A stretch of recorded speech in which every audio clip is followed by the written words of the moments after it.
या देवी सर्वभूतेषु मां लक्ष्मीरूपेण संस्थिता नमस्तस्यै नमस्तस्यै नमस्तस्यै नमो नमः। महालक्ष्मी की कृपा आपके संपूर्ण परिवार पर, हमारे संपूर्ण राष्ट्र के ऊपर हमेशा व्याप्त रहे। हर सनातनी के घर में माँ लक्ष्मी का वास हो, ऐसी मैं प्रार्थना माँ लक्ष्मी जी से करता हूँ। मेरे पीछे बाके बिहारी जी हैं, राधा रमन जी।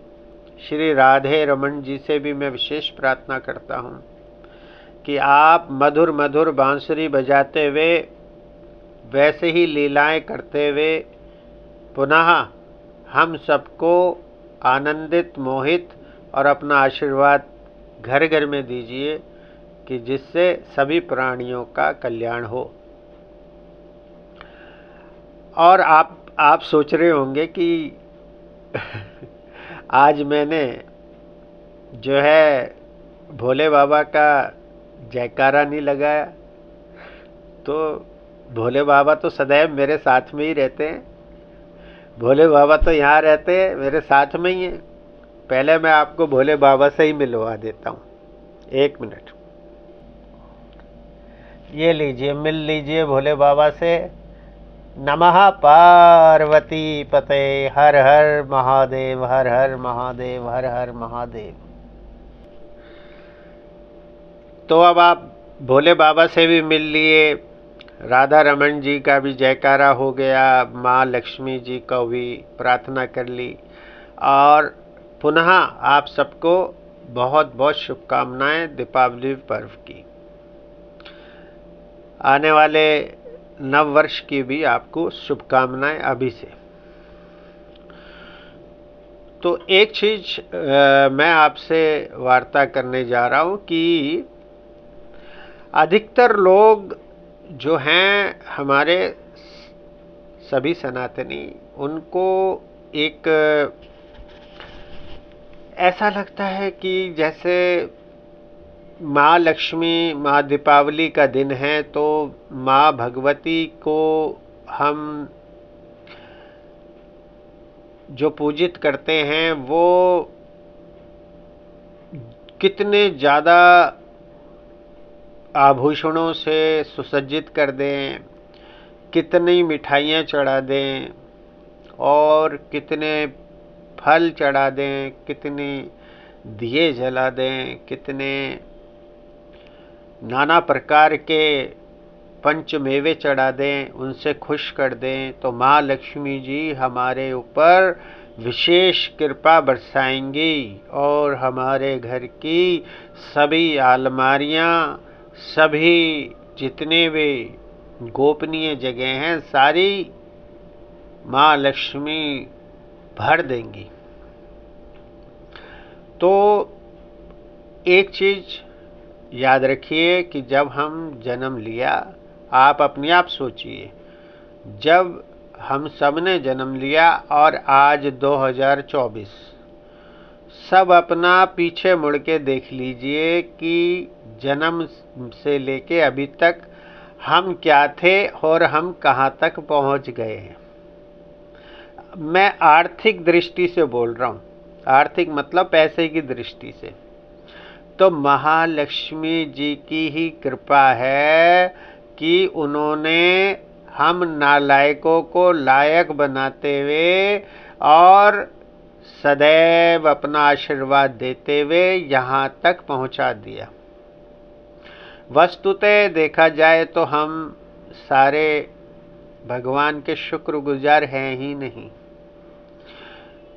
कारण ये है कि हमें लगता है कि हम केवल तीज त्यौहार में जाएंगे मंदिर, वहाँ पे हम भोग लगाएंगे, 1 लोटा जल शिव जी पे चढ़ा देंगे, थोड़ी सी चीनी, थोड़े से ड्राई फ्रूट भोग लगा देंगे, थोड़ा लड्डू चढ़ा देंगे, फल चढ़ा देंगे, आरती कर लेंगे, 2-4 अगरबत्ती चढ़ा देंगे, तो उनसे भगवान प्रसन्न हो जाएंगे। तो ये एक भक्ति के मार्ग में जाने का मार्ग हो सकता है, लेकिन भगवत प्राप्ति का मार्ग नहीं है। कभी आपने सोचा है कि ये सारी चीजें जो हम भगवान को प्रस्तुत कर रहे हैं वो तो स्वतः उन्होंने ही हमें दी है। हम जो उनको चढ़ा रहे हैं ये तो सारी चीजें उन्होंने ही हमें दी हैं। हम कितने ही प्रकार के उनको आभूषण, कितने ही प्रकार के रत्न, पुखराज, नीलम, पन्ना, माणिक्य चढ़ा लें, तो ये तो सारे समुद्र में, क्षीर सागर में हैं। तो वहां पर कौन व्याप्त हैं? हमारे विष्णु जी ही तो लेटे हुए हैं आराम से, हमारे प्रभु ही तो लेटे हैं ना। तो महालक्ष्मी जी उनके पांव दबा रही हैं, तो भगवान बिल्कुल शांत भाव में लेटे हुए हैं। तो नाना प्रकार के आभूषण हो, पैसे हो, या फल हो, मिठाई हो, या कुछ भी हो, इन सब की आवश्यकता भगवान को है ही नहीं। भगवान को एक ही आवश्यकता है, वो ये है कि ये सामने जो इंसान है, जब मंदिर आ रहा है या घर में भी पूजा कर रहा है, ये कितनी बार बोल रहा है कि हे प्रभु मैं आपका हूं। आप खुद गौर कीजिए। वो यह सुनने के लिए ललायत हैं कि हे भाके बिहारी जी मैं आपका हूं। हम कर क्या रहे हैं? हम केवल यही कर रहे हैं, भगवान मेरा ये कार्य करवा दीजिए, मैं आपकी चौकी करवाऊंगा। मेरा ये कार्य करवा दीजिए, मैं आपका भंडारा करवाऊंगा। भगवान मेरे बिटिया की शादी करवा दीजिए, अच्छा योग्य वर दिलवा दीजिए। मैं जो है आपके तिरुपति मंदिर मत्था टेकने आऊँगा। भगवान मेरा बेटा है, इसको इंजीनियर, डॉक्टर या कुछ भी बनवा दीजिए, तो मैं आपके मंदिर में जो है टाइलें लगवा दूंगा। तो ये जो भक्ति है ना, ये भगवान को पसंद नहीं आती है।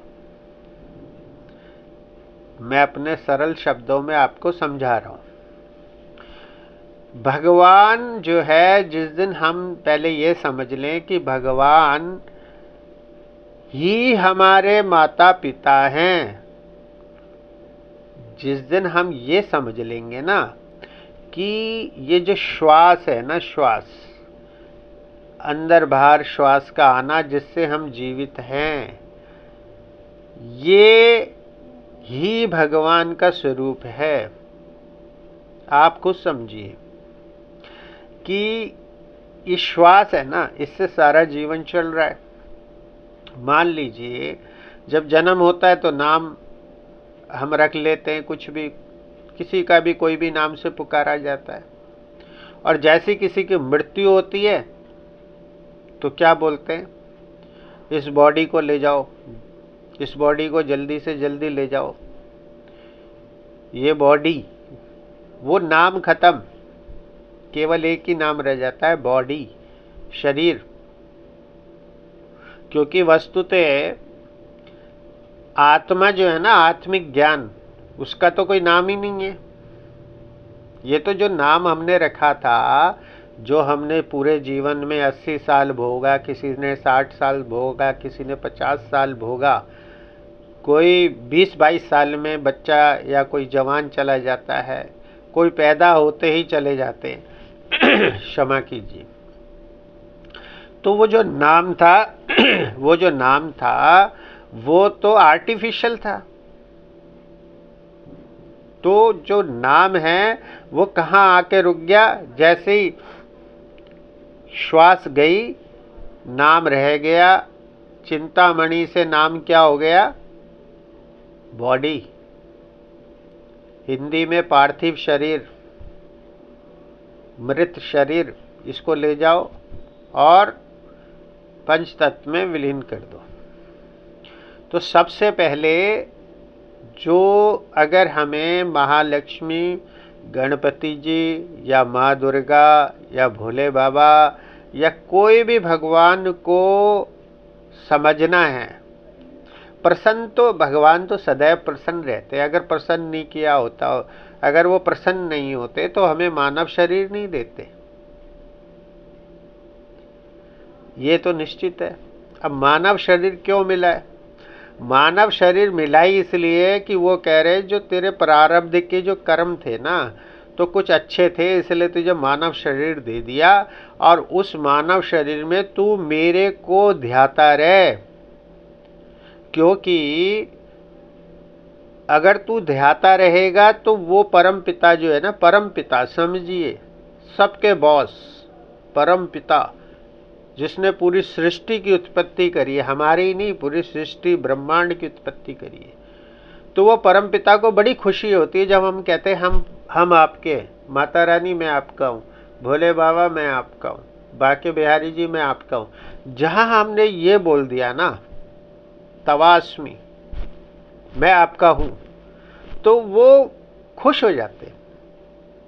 जैसे उदाहरण के लिए हमारा बच्चा है, जब हमें कभी टेक्स्ट करता है आई लव यू मम्मी या आई लव यू पापा, आजकल इंग्लिश में ही लिखते हैं, तो आप खुद सोचिए आपको कितनी आंतरिक खुशी मिलती है, माता पिता को मिलती है ना।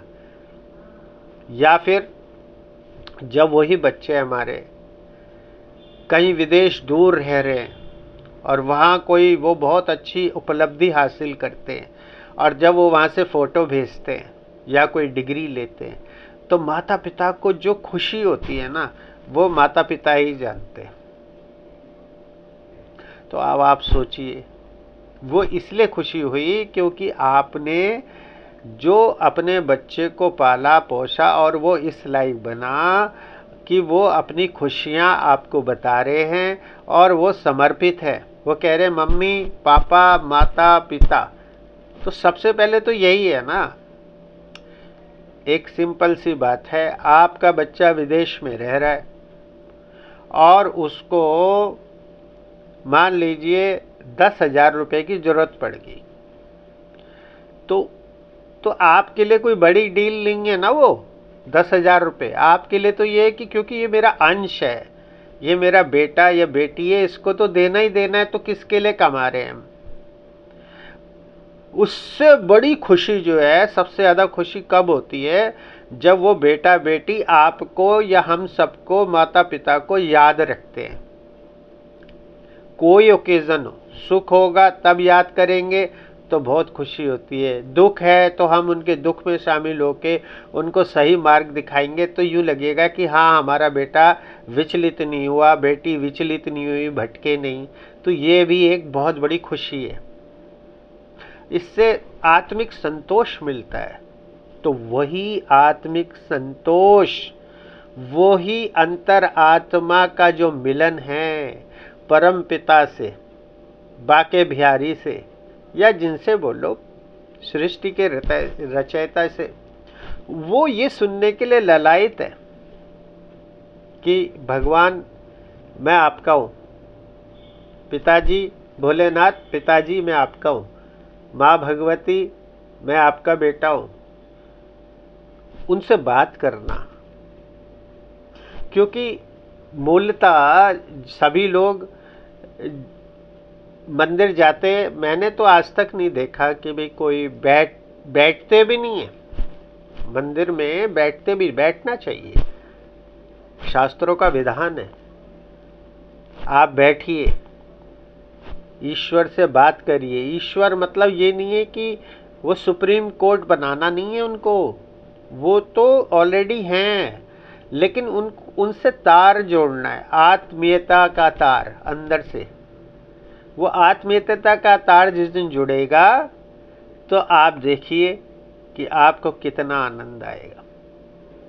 तो मैं मूल बात पे आ रहा हूँ। तो जो महालक्ष्मी हैं वो जब दीपावली पे आती हैं, क्योंकि वो अकेली आ रही हैं, तो वो अपने साथ में, जब आपने देखा उल्लू की सवारी करके आती हैं, क्योंकि आपने देखा होगा कहीं पोस्टर इत्यादि, कहीं आपने देखा होगा कहीं पोस्टर जो घर में आप चित्र वगैरह लाते हैं तो उसमें उल्लू का चित्रण होता है, चित्र बना होता है।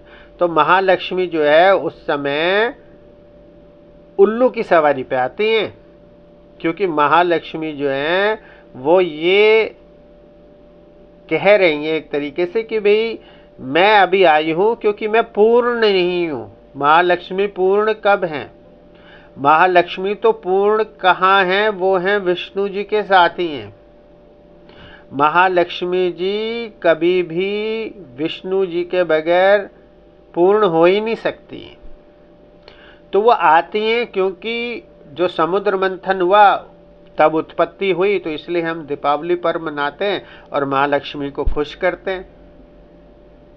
तो महालक्ष्मी उल्लू में आती हैं, तो यूं कहिए कि वो हम सबको माँ है ना, अपने बच्चों को, हमारे बच्चों को छोटा सा उल्लू बना के निकल जाती हैं। लो भाई, ये हम उल्लू तो है ही ना हम लोग, क्योंकि हम लोग क्या है, माँ लक्ष्मी के ये सोच के बैठे हैं कि बस ये दीपावली तो बस ये सोच लीजिए कि 50 करोड़ है तो 100 करोड़ बना, 100 है तो 200 बना, 1 बंगला है तो 2 बंगले बने, 3 गाड़ी है तो 5 बनी। क्योंकि हम जो है भौतिकतावाद की पूर्ति हेतु ही वस्तुतः ज़्यादा से ज़्यादा माँ लक्ष्मी का पूजन करना चाहते हैं। मेटेरियलिस्टिक जो हमारी कमियां हैं लाइफ में, क्योंकि ये रेस लगी हुई एक, हमारे जितने बुद्धिजीवी हैं उनका तो हम कुछ सुन नहीं रहे। वो बोलने भी लगते हैं, कुछ समझाते हैं तो हम उनकी सुनते नहीं। किताबों का अध्ययन लगभग समाप्त हो गया है। तो अब जो है समाज में एक तरीके की भागम भाग है, वो होड़ है, होड़ वो होड़ ऐसी है कि मुझे जो आपके परिसर में लोग हैं वो एक होड़ है कि मुझे उससे आगे निकलना है, मैंने उससे अच्छा करना है, मैंने उससे और अच्छा करना है। तो यही होड़ करते करते करते करते हम परम पिता परमेश्वर से तार माता पिता या बच्चे का नहीं जोड़ रहे, हम उनसे मांग रहे हैं कि हमें पैसा दे दो, माँ लक्ष्मी जी आप घर में आके वास करो। भाई माँ लक्ष्मी जी घर में वास तो कर ही रही हैं ना, तभी आज हम इस लायक हुए हैं। पूर्व का सोचिए, जब बचपन से और अभी तक कि हम लोग क्या थे और आज हम क्या हो गए। कहाँ कमी है? कोई कमी नहीं है। पहले साइकिल में चलते थे, आज गाड़ियों में चल रहे हैं। पहले रोटी दाल खाते थे, आज 2 सब्जी दाल चपाती सब कुछ है। पहले 2 समय भोजन होता था, आज सारा दिन भोजन ही भोजन कर रहे हैं। पहले फल खरीदने में लोगों को लगता था कि भाई हम लोग ऐसे थे नहीं, तो आज फल वैसे ही बिखरे घर में पड़े रहते हैं। तो महालक्ष्मी तो है ही ना, माता का तो आशीर्वाद है ही ना, माँ भगवती क्यों, वो तो सदैव हमारे साथ ही रहेंगी ना। तो अगर हम मेटेरियलिस्टिक होके उनसे बात करेंगे, भौतिकतावाद में बात करेंगे, तो फिर वो क्या कहती है, वो भी हमें उल्लू बना के ना कि भाई दे दो भाई इसको ना, इसको पुत्र नहीं बनना मेरा, इसको मेरा पुत्र नहीं बनना, इसको याचक बनना है। याचक मतलब मांगने वाला। तो वो कहती हैं दे दो इसको, चलो इसने मांग लिए दे दो। तो फिर अगली दिवाली में फिर वही चलता है, तो वो परिपाटी चलती रहती है। अब साथ में गणपति बैठे हुए लक्ष्मी जी के साथ में दीपावली में, हम तो उनको अहमियत बहुत ही कम दे रहे हैं, आप समझिए। जबकि लक्ष्मी गणेश जी का पूजन होता है, तो महालक्ष्मी का पूजन जो है पहले क्यों बोलते हैं लक्ष्मी गणेश, गणेश लक्ष्मी नहीं बोलते ना, क्योंकि माँ लक्ष्मी की उत्पत्ति हुई। लेकिन आप समझिए कि गणपति महाराज जो हैं बुद्धि के दाता है। गणपति महाराज बाप रे, उनको अगर उनको पूज लिया, माँ लक्ष्मी के ही बेटे हैं, मानस पुत्र हैं, माँ गौरी के उन्हीं का रूप है सारा। तो गणपति की पूजा तो परम आवश्यक है। उस विषय में कोई चर्चा नहीं करता। खैर, मैं उस पर ज़्यादा व्याख्यान नहीं करूँगा। तो जब तक हमारे परम पिता से आत्मिक मेल नहीं होगा, हम संतुष्ट कभी नहीं हो सकते। एक तो बिल्कुल बात सच है, आत्मिक मेल होना परम आवश्यक है, और वो तभी हो सकता है जब हम तवास्मी, हम प्रभु आपके, तो उनसे मांगना क्या है, वो तो माता पिता है, वो तो देंगे ही देंगे, वैसे ही दे देंगे। और प्रारब्ध के जो हमारे कर्म है, अभी पीछे एक चर्चा चल रही थी तो मैं उसी के विषय में बोल रहा हूँ कि भी एक कोई भगत है हमारे, वो पूछ रहे थे, कहते कि गुरुजी कि जो लोग मतलब बहुत मेहनत कर रहे हैं, उनको आर्थिक दृष्टि से वो सबलता नहीं मिल रही, और जो लोग कुछ भी नहीं कर रहे उनको बैठे बिठाए बहुत कुछ मिल रहा है। तो मैं उनको यही बोलूँगा कि जो प्रारब्ध के कर्म हैं, अच्छे या बुरे, तो वो उनका फल साथ साथ चलता रहता है। मसलन संस्कृत में एक शब्द है आयतनतः, मतलब आप कभी ये बताइए कि कोई भी मनुष्य क्या दुख प्राप्ति के लिए प्रार्थना करता है? क्या कोई अनुष्ठान करता है? क्या दुख प्राप्ति के लिए कोई भी मनुष्य कोई व्रत रखता है? क्या दुख प्राप्ति के लिए कोई भी मनुष्य धर्म स्थानों में जाता है? या फिर कोई भी मनुष्य दुख प्राप्ति के लिए भगवान को धूप दिया प्रसाद इत्यादि चढ़ाता है? नहीं ना, क्योंकि दुख कह के नहीं आता ना, दुख जो है कह के नहीं आता। तो वैसे ही ध्रुव जी बोलते हैं कि आयत्नता, संस्कृत में बोलते हैं आयत्नता, यानी आएगा ही। जैसे दुख आ रहा है वैसे ही सुख आएगा ही। जो मेरी बात को समझ पा रहे हैं वो समझिए। जो भक्त मेरे से ये पूछ रहे थे कि भाई हमारे इतनी मेहनत कर रहे हैं तो हमारे को फल प्राप्ति नहीं हो रही, तो मैं उनको यही बोल रहा हूँ कि जो ध्रुव जी हैं उनकी बात को समझिए। वो यही बोल रहे हैं कि आयत्नता, कि जब दुख बिना कहे आ रहा है तो वैसे ही प्रारब्ध के जो कर्म हमने किए उनके अनुसार दुख बिना कहे आ रहा है, वैसे ही सुख बिना कहे आएगा ही। तो इसलिए अपने आप को परेशान मत करिए, ज़्यादा सोचिए नहीं, कर्म करते रहिए। कर्मणे वाधिकारस्ते मा फलेषु कदाचन, कर्म तो करना ही पड़ेगा। अब ये बोल दें कि बेनी प्रारब्ध के ऊपर ही सब कुछ छोड़ दें तो कैसे होगा? कर्म तो करना ही पड़ेगा। क्यों कर्म इसलिए करना है? क्योंकि अगर आपको अब अगले जन्म में आप सोचते हैं कि जी मेरे को तो चांदी का चम्मच लेके जन्म हो जाए, अब मेरे को तो बिल गेट्स बनना है अगले जन्म में, या फिर मेरे को प्रधानमंत्री बनना है, या फिर मेरे को राष्ट्रपति बनना है, तो उस उच्च पद को प्राप्त करने के लिए, राजसी योग प्राप्त करने के लिए, राजयोग प्राप्त करने के लिए जो ज्योतिष में होता है, उसके लिए आपको अभी से इसी जन्म में कर्म करने ही पड़ेंगे, अच्छे कर्म, और वो भी प्रभु से पूछ पूछ के अच्छे कर्म करना है। तो मनुष्य जो जन्म मिला है वो इसलिए मिला है कि भाई अभी भी टाइम है, देख लो प्रारब्ध के कर्म हैं, तो तुम वैसे ही अच्छा बुरा भोग रहे हो। केवल अच्छा ही अच्छा चाहिए, बहुत अच्छा चाहिए, राजसी ठाट बाट चाहिए, तो प्रभु से अपनी लौ जोड़ लीजिए, उनसे बातचीत करनी शुरू कर दीजिए, तभी अगले जन्म में आपको सुनहरा ही सुनहरा दिखाई देगा, और सुनहरा ही सुनहरा होगा ही। तो इसी संदर्भ में मैं आपको एक कहानी सुनाता हूँ कि एक बारी एक ब्राह्मण था, ब्राह्मण बहुत विद्वान थे और वेदों के ज्ञाता थे और अपना जब देखो हरि नाम का स्मरण करते थे।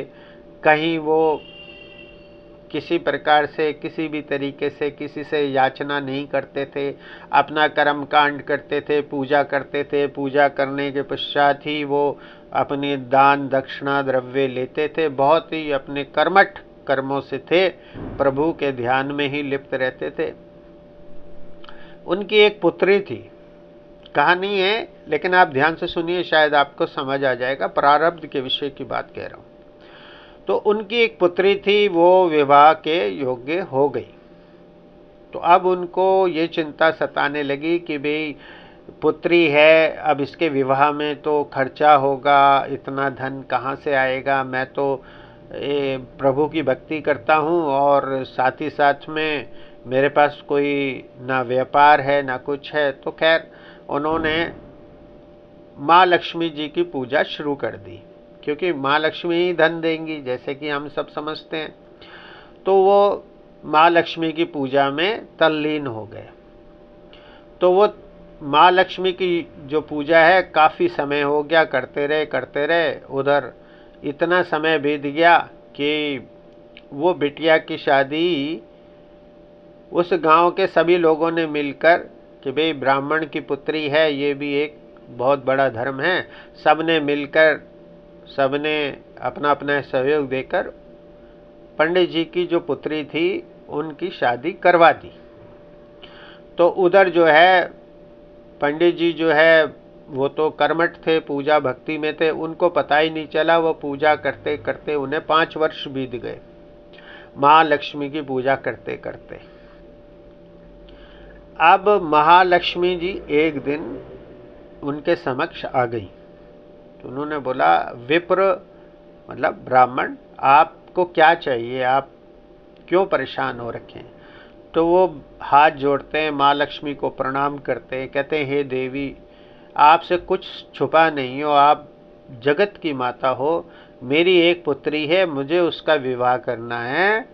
आप अपना आशीर्वाद दीजिए कि मैं बहुत अच्छे से अपनी बिटिया का, पुत्री का विवाह संपन्न कर सकूं।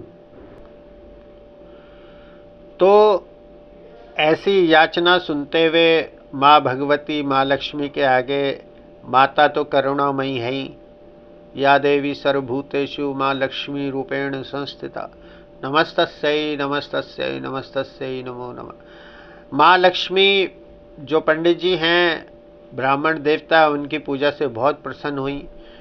तो उन्होंने, जब माँ लक्ष्मी ने ये बोला कि भाई आप चिंता मत करिए, तो तभी उनको ये समाचार प्राप्त हुआ माँ लक्ष्मी को कि इनकी बिटिया का विवाह तो 5 वर्ष पूर्व हो चुका है। सभी ने मिलकर इनकी बिटिया का जो है संस्कार कर दिया है। वो जो है बिटिया की शादी हो चुकी है। माँ ने कहा कि हे विप्र, हे ब्राह्मण देवता, आप बेकार ही परेशान हो रहे थे, आपकी बिटिया का तो स्वयंवर हो चुका है, अब आप और कुछ मांग लीजिए। तो जब ब्राह्मण हैं, उनको ये समाचार मिलता है तो बड़े आश्चर्यचकित होते हैं। वो कहते हैं, माँ इतनी जल्दी विवाह हो गया। तो माँ कहती है कि बेटा, आपको मेरी पूजा आराधना करते हुए 5 वर्ष हो गए हैं। तो उनको बड़ा आश्चर्य होता है विप्र को कि मैं, मतलब पता ही नहीं चला। तो खैर वो बहुत प्रसन्न होते हैं और सभी मनी से सभी गांव वालों का धन्यवाद करते। अब माँ कहती है कि विप्र, आपने मेरे 5 वर्ष पूजा करी है, मैं बहुत प्रसन्न हूँ, आप मांगो, आपको और क्या चाहिए। तो अब जो ब्राह्मण देवता है वो कहते हैं, माता मुझे कुछ चाहिए नहीं है, मेरी एक ही पुत्री थी, बाकी मैं ब्राह्मण हूँ, मैं मांग के अपना भवती भिक्षान देही, ब्राह्मण का धर्म है अपना कर्म करना, वेदों की वाणी बोलना, पूजा पाठ करना, मैं उससे अपनी आजीविका चला लूँगा। तो माँ कहती है, नहीं नहीं नहीं, ऐसा नहीं है, अब आपने मेरी 5 वर्ष लगातार पूजा करी है तो आपको कुछ लेना ही पड़ेगा। ब्राह्मण देवता कहते हैं माता मेरे को कुछ चाहिए ही नहीं, अब आप आ गए, आपने आशीर्वाद दे दिया और मेरी बिटिया का विवाह हो गया, मेरी पुत्री का संस्कार हो गया, इससे ऊपर क्या है, मैं तो अब सुखी संपन्न हूँ, मुझे कुछ नहीं चाहिए। तो वो कहते हैं नहीं। तो वो ऐसी बात चलती है तो माँ भगवती कहती है लक्ष्मी मैया कि आपको मैं एक वरदान दे रही हूँ। वो कहते कि माँ मुझे कुछ नहीं चाहिए, वो बड़ी कोशिश करते हैं, लेकिन माँ है ना, करुणामयी माँ है, वो माँ कभी किसी का रखती नहीं है।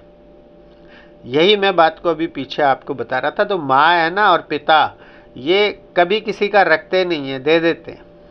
तो माँ कहती है नहीं, आपने मेरी पूजा करी है, मेरा फर्ज है कि मैं आपको वरदान दूं, अब आप 1 वर्ष तक राजा का भोग भोगोगे, मतलब अब आप 1 साल तक राजा के जैसे राज करोगे इस प्रदेश पे। तो वो कहते हैं माँ ये आप क्या बोल रहे हैं। तो ब्राह्मण को वो समझ नहीं आता। जब माँ ऐसा बोल के आशीर्वाद दे के अंतर ध्यान हो जाती है। अब ब्राह्मण देवता है, ब्राह्मण देवता रास्ते में गांव की ओर वापस आ रहे होते हैं। तो वो सोचते हैं कि भी मतलब माता ने आशीर्वाद दे दिया, 1 वर्ष तक मैं राजयोग भोगूंगा, राजा बनूंगा। कहते हैं कि मुझे ना ये सब चीज़ें माता ने बोल तो दिया, माँ की बात तो झूठी हो नहीं सकती, परंतु कैसे होगा क्या होगा, लेकिन मेरा जीवन अभी तक अपनी पूजा पाठ कर्म कांड अपने पूजन यज्ञ से ही बीता है और मुझे अब कोई आवश्यकता भी नहीं है। अब ये राजा का अगर मान लो ये आशीर्वाद दे दिया माता ने और मैं राजयोग भोगूंगा, तो ये मेरे से तो पता नहीं जाने अनजाने में किसी के साथ गलत निर्णय हो गया या राज सत्ता मेरे से नहीं संभाली गई, किसी के साथ न्याय हो गया, तो मैं अपना ये वाला जो जन्म है इन सब चीज़ों में बेकार करना नहीं चाहता हूँ। बहुत संतोषी ब्राह्मण थे वो। तो वो सोचते हैं कि भी इससे पहले कि भी वो आशीर्वाद माँ भगवती का फले फूले, मैं इस जो सामने नदी बह रही है इसी में मैं कूद लगा के आत्महत्या कर लेता हूँ। फिर ब्राह्मण हैं, विद्वान हैं, फिर वो सोचते हैं कि ये तो अगर मैं ये आत्महत्या करूँगा तो ये जो मेरी आत्मा भटकती रहेगी और ये जो कलंक है वो अलग है, और मैं इतना विद्वान भगवान ने बना दिया हूँ, मैं दूसरों को ज्ञान देता हूँ कि ये महापाप है आत्महत्या करना, तो मैं ये भी बड़ी दुविधा है। तो वो कहते हैं अब क्या करूँ क्या करूँ। तो खैर फिर वो मन ही मन सोचते हैं कि भाई मैं ऐसा करता हूँ कि मैं राजमहल की ओर जाता हूँ और जो राजा हैं मैं उनका अपमान कर देता हूँ।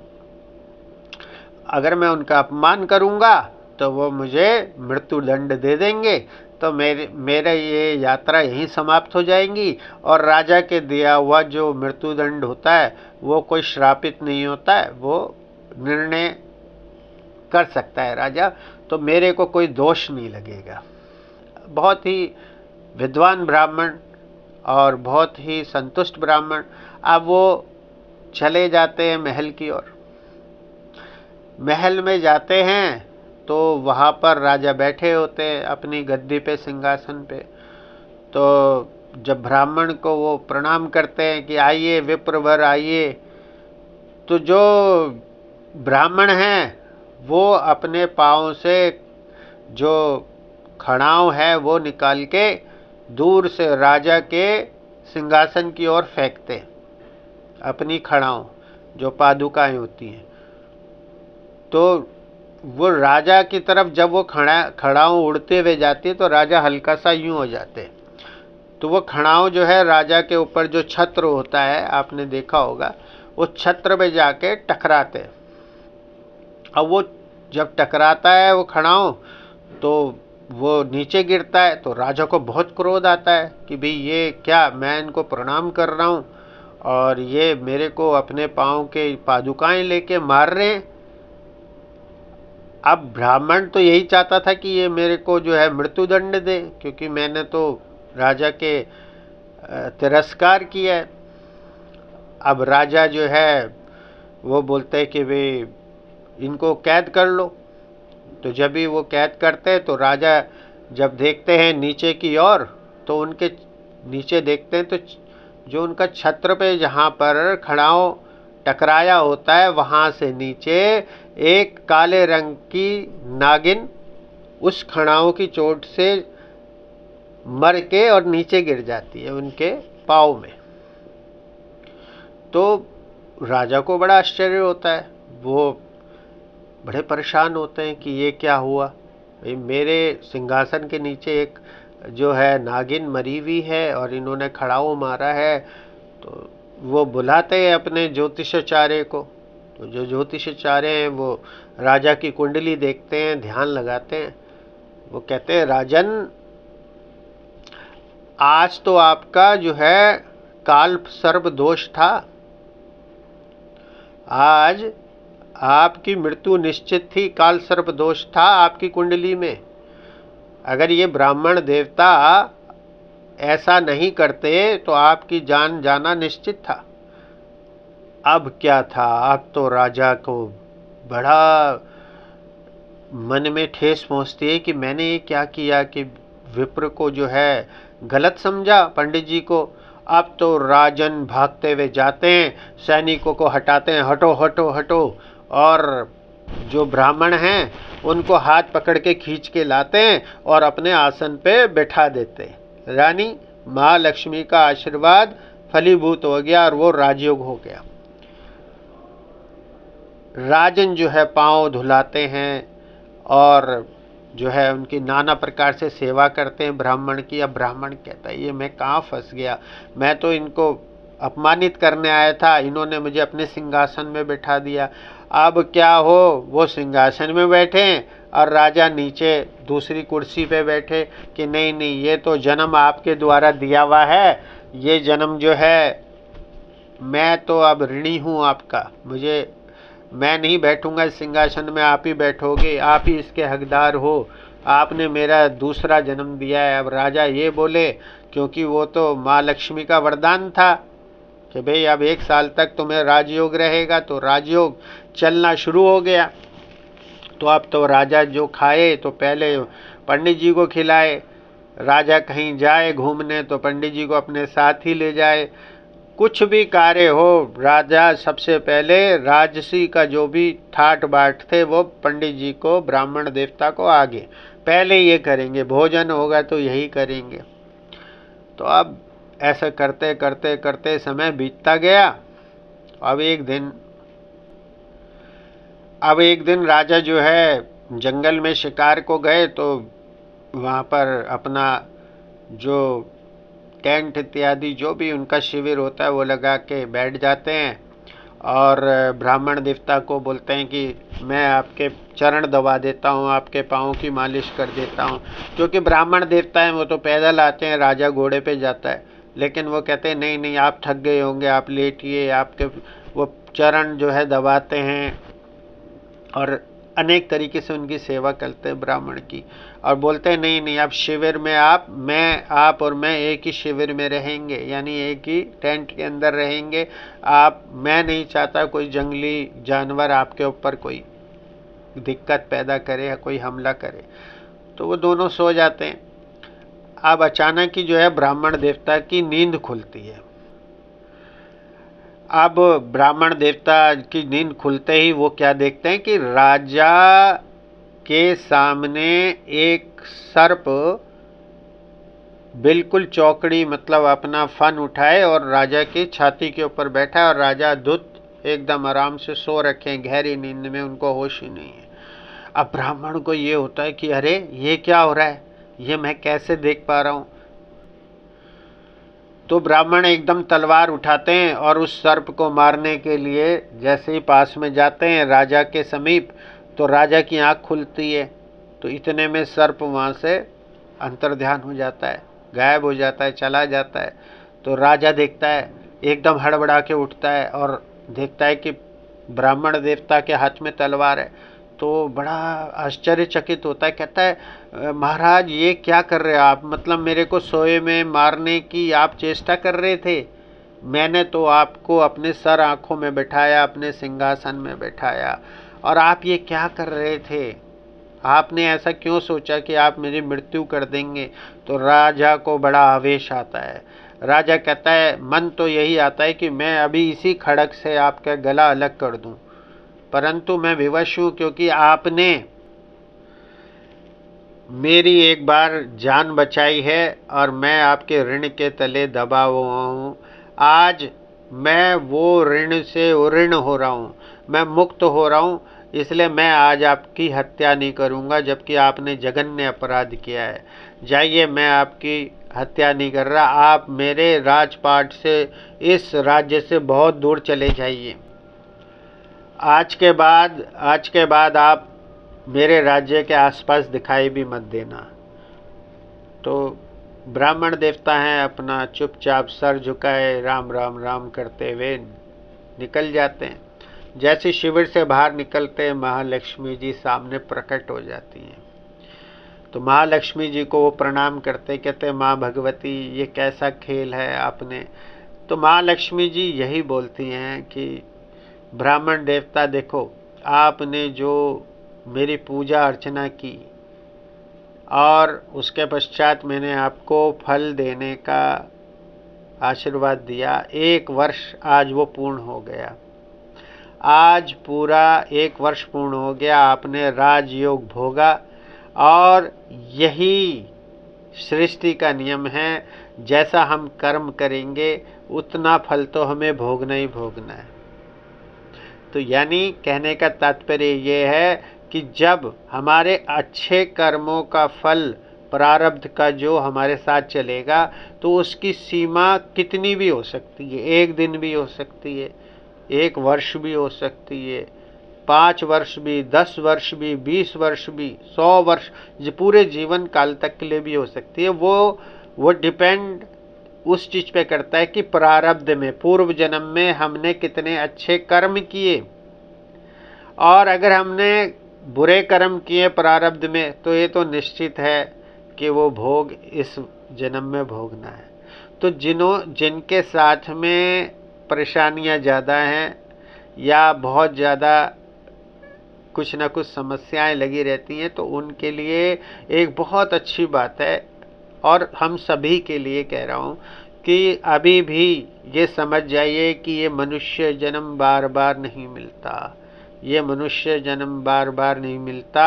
अगर हमने आगे अगला जन्म अच्छे से व्यतीत करना है, तो हमारे को प्रभु की शरणागति, यानी भगवान को, परम पिता को ये बोलना ही बोले पड़ेगा कि हम आपके बच्चे हैं, हम आपके हैं।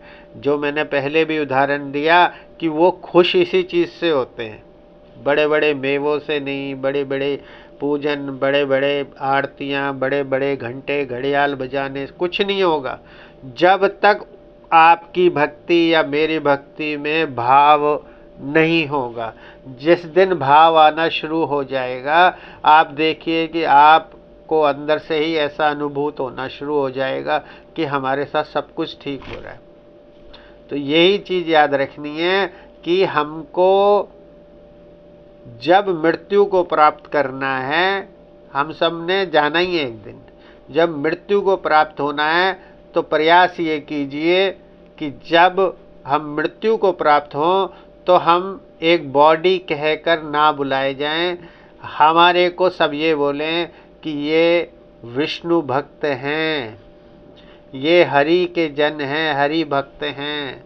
बॉडी तो शरीर है, हमारा नाम ऐसे कुछ कर्म हो जाए कि जब हमारी देह यहाँ पड़ी हो तो कोई ये ना बोले इस बॉडी को उठाओ और एम्बुलेंस में डाल दो।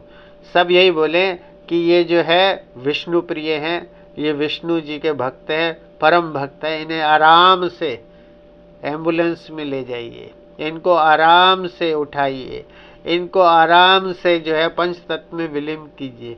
तो ये भी मुक्ति जो है हरि की कृपा से ही प्राप्त हो सकती है। तो इसलिए हमारे को प्रभु के साथ में तार जोड़ना ही पड़ेगा। अगर वो तार हमने जोड़ लिया तो फिर तो कहने ही क्या है, और नहीं जोड़ा तो जीवन भर उल्हाना, रोना, हाय मेरे साथ ये, हाय वो, ये तो चलता ही रहेगा। श्रेष्ठ कार्य यही है कि जितनी जल्दी परम पिता के साथ में अपना मन, अपनी आत्मा बिल्कुल तल्लीन कर दोगे, उसी दिन से सारे काम स्वतः ही ठीक होने शुरू हो जाएंगे।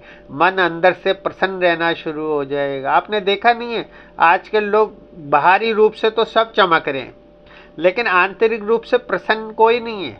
मैं तो इतने लोगों से मिलता हूँ, मैंने कितनों को बोला है, बात करी है, सब अंदर से व्यथित है, परेशान है, अंदर से कोई खुशी नहीं है। बाहर से सब खुश है, सब खुश दिखाई देते हैं बाहर से, लेकिन एक बहुत बड़ा कड़वा सच है कि अंदर से, हृदय से कोई भी खुश नहीं है।